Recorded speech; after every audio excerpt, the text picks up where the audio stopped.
மத்திய மாநில அரசுகளின் மானிய உதவியுடன் 30 ஆண்டுகளுக்கு மேலாக வீடுகள் கட்டிக் கொடுக்கும் திட்டம் நடைமுறையில் உள்ளன.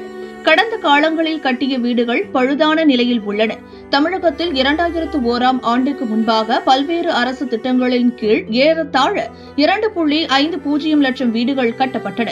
கிராமப்புற விளிம்புநிலை மக்களுக்கு கட்டப்பட்ட அந்த வீடுகள் ரூபாய் 2000 கோடியில் அடுத்த 2 ஆண்டுகளில் பழுது பார்த்து புனரமைக்கப்படும் என அரசாணை தமிழக அரசால் கடந்த ஆண்டு மார்ச் மாதம் வெளியிடப்பட்டது. கடந்த 2000-2001க்கு முன்னர் கட்டிய வீடுகளை பராமரிக்க அதிகபட்சமாக சாய்வான கான்கிரீட் வீடுகளுக்கு 1.50 லட்சம் ரூபாயும், ஓட்டு வீடுகளுக்கு 70,000 ரூபாயும் மானியமாக வழங்கப்பட உள்ளது. கோவை கரியாம்பாளையம் ஊராட்சி எல்லப்பாளையம் கிராமத்தில் ஆதி திராவிடர் காலனி உள்ளது. இங்கு சுமார் 22 ஓடு வீடுகள் காமராஜர் ஆட்சி காலத்தில் கட்டிக் கொடுக்கப்பட்டுள்ளன. அந்த வீடுகள் பழுதடைந்து மோசமான நிலையில் உள்ளன. மழை காலங்களில் வீடுகளில் நீர்க்கசிவு, ஓதம் ஏற்படுகிறது. அது மட்டும் இல்லாமல் மின்கசிவு ஏற்பட்டு விபத்து ஏற்படும் அபாயம் உள்ளது. அந்த வீடுகளை ஊரக வீடுகள் சீரமைப்பு திட்டத்தில் சேர்த்து சரி செய்து தருமாறு கோரிக்கை எழுந்துள்ளது.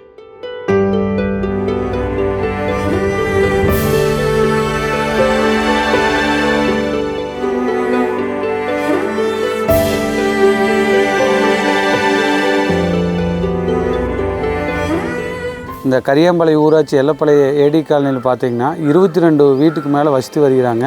இவங்களுக்கு 60 ஆண்டுகளுக்கு முன்னாள் நமது முதலமைச்சர் காமராஜ் ஐயா அவர் காலத்தில் இலவசமாக வீட்டு மனை இடமும் கொடுத்து வீடும் கட்டி கொடுத்தாங்க.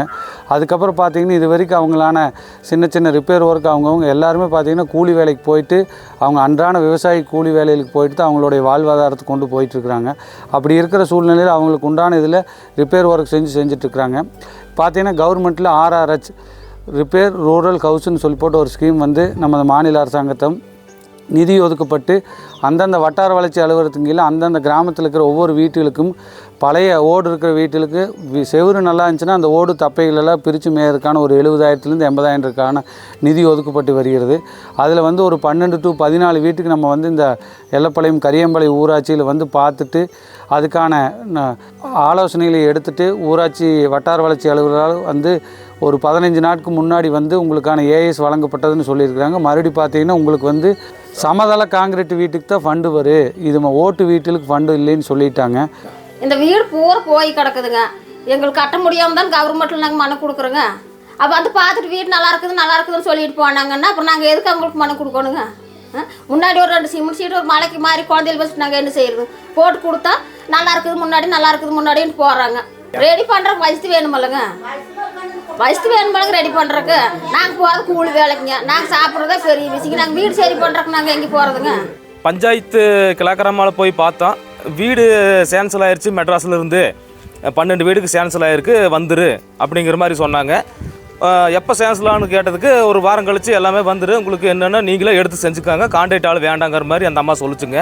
அதுக்கப்புறம் மறுபடியும் ஒரு 5 நாள் கழித்து போய் கேட்டதுக்கு இன்னும் ஆர்டர் வரல, ஆர்டர் வந்தாக்கன்னா உங்களுக்கு நாங்கள் செஞ்சு தரோங்கிற மாதிரி பேசுனாங்க. மறுபடியும் ஒரு 2 நாள் கழித்து கேட்டேங்க, மெட்ராஸ்க்கு அனுப்புனா தான் ஆர்டர் வருங்கிற மாதிரி கிழக்கர் மேடம் சொன்னாங்க. மொத்த வீடு பார்த்தீங்கன்னா 22 வீடு, ஆனால் சேன்சலான வீடு 12 வீடு, பாக்கி வந்து சேன்சல் ஆளிங்க. இப்போ அதுதான் பாக்கி வீட்டுக்காரரும் எங்களுக்கு வேணுங்கிற மாதிரி கேட்குறாங்க. வீட்டு வேலையை நிறுத்திட்டாங்க, கண்ணும் சம்பளம் வரலைங்க. நாங்கள் போனால் சோறு, போகலைன்னா சோறு இல்லைங்க. எல்லாம் எங்களுக்கு பார்த்து பண்ணி கொடுக்கணும் தானுங்க. கவர்மெண்ட்டில் வாரத ஏனுங்க இப்படி பண்ணுறாங்க? 10 வீட்டுக்கு வந்திருக்குது, 3 வீட்டுக்கு இல்லைன்னு சொல்கிறாங்க. எல்லாம் ஒரே வீடு தானுங்க, 20 வீடுங்க ஒரே இதில் கட்டணுதுங்க. எந்தெந்த ஊரில் எல்லாம் வசதி பண்ணி கொடுத்துருக்குறாங்க, இந்த ஊரில் ஒன்றுமே இல்லைங்க. வாராவி எல்லாம் நல்லா இருக்குதுன்ட்டு போகிறாங்க. ஒழுகுதுன்னு சொல்லி இந்த சிமெண்ட் சீட்டுக்குங்க நாங்கள் எடுத்து போடுறோங்க, பழைய சீட்டுங்க. வீடு நல்லா இருக்குதுன்ட்டு போகிறாங்க. இது கட்டிங்க 60-70 வருஷம் இருக்குங்க. காமராஜர் காலத்தை கொடுத்த வீடுங்க. மழை காலத்தில் வெடி வச்சா பயமாக இருக்குது சார். செவ்வறு இடிச்சு வந்து மட்டும் பயமாக இருக்குதுங்க. புள்ளக்கொட்டையால் வெளியே ரோட்டில் பட்டு போய் இருக்குதுங்க. என்னத்துக்கு கொடுக்குதுன்னு சொல்ல முடியாது சார். இது மேல் கப்பினாலும் ஒரு ஆர்டர் பண்ணி கொடுத்தீங்கன்னா அது மேல் கப்பினால் போட்டுங்க, அது குழந்தை கொட்டையார் படுத்துக்குங்க. மழை காலம் மாதிரி ரொம்ப தந்துடும், ஒழுகுதுங்க. எங்கே போய் படுக்கணுன்னு ஒரு இதுங்க. மட்டும் ஒரு சலுகை வர மாட்டேங்குதுங்க. ஓட்டு கேட்க வர்றாங்க, நாங்கள் எல்லாம் பண்ணி தரோம், எங்களுக்கு ஓட்டு போடுங்க, உங்களுக்கு என்னென்ன சலுகை வேணும் எல்லாமே நாங்கள் செஞ்சு தர்றோம், இந்த ஒரு வாட்டி எங்களுக்கு வாய்ப்பு கொடுங்க அப்படிங்கிறாங்க. நாங்கள் அவங்க பேச நம்பி நாங்கள் சரின்னு சொல்லி அவங்களுக்கு நாங்கள் ஓட்டு போட்டுறோங்க. ஆனால் அவங்க வந்து எங்களுக்கு திரும்பி கூட பார்க்குறது இல்லைங்க. அப்புறம் ராசா வந்தால் ஒரு தடவை வந்தால் போடுங்க, அப்புறம் நாங்கள் வந்து எங்கள் காலனிக்கு வாங்கன்னு சொல்லி கூப்பிட்டோங்க. அது கேட்டதுக்கு என்னன்ட்டாங்க, கட்சிக்காரர் வந்தாங்க, அங்கே வரக்கு வாய்ப்பே இல்லை அப்படின்ட்டாங்க. நாங்கள் கேட்டு இப்போ வரக்கு வாய்ப்பு இல்லை, எப்போ அவங்க வந்து வாய்ப்பு கிடைச்சாலும் வந்தாலுமே அப்புறம் எங்களுக்கு நாங்கள் வாய்ப்பு பயன்படுத்திக்குவோம் அப்படின்னு நாங்கள் சொல்லியிருக்கிறோங்க. இவங்க வந்து தொடர்ந்து கோரிக்கை வச்சாங்க. நாங்களுமே ஊராட்சி ஒன்றிய கவுன்சிலர் கூட்டத்தில் நடக்கும்போது தொடர்ந்து தீர்மானங்கள் நிறைவேற்றப்பட்டன.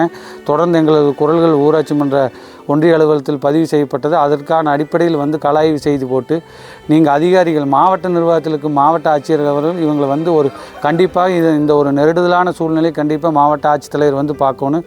அவங்களுடைய சூழ்நிலையும் அவங்களுடைய ஏழ்மையும் வந்து பார்த்துட்டு அதுக்கான அந்த 60,000 80,000 ரூபாய்க்கான அரசாங்கத்தில் கொடுக்குற திட்டத்தை பயன்படுத்தினாங்கன்னா அவங்க மீதி வர தொகையில் நாங்கள் செஞ்சு வாழ்வாதாரத்தை பெருக்கிறேன்னு சொல்கிறாங்க. அதுக்கு மாவட்ட ஆட்சித்தலைவரும் வட்டார வளர்ச்சி அலுவலரும் இந்த பகுதியை தொடர்ந்து ஆய்வு செய்து கலாய்வு செய்து இருக்கக்கூடிய ஒவ்வொரு பயனாளிகளுக்கும் சிறப்பான ஒரு திட்டத்தில் இந்த RRH திட்டத்தில் இவங்களை பயன்பெற செய்ய வேண்டும் கேட்டுக்கொண்டு சிறப்பாக செய்து கொடுக்குமாறு வட்டார வளர்ச்சி அலுவலரையும் மேனைய மாவட்ட ஆட்சி நிர்வாகத்தையும் அன்புடன் தாழ்மையுடன் கேட்டுக்கொள்கிறேன். நன்றி, வணக்கம்.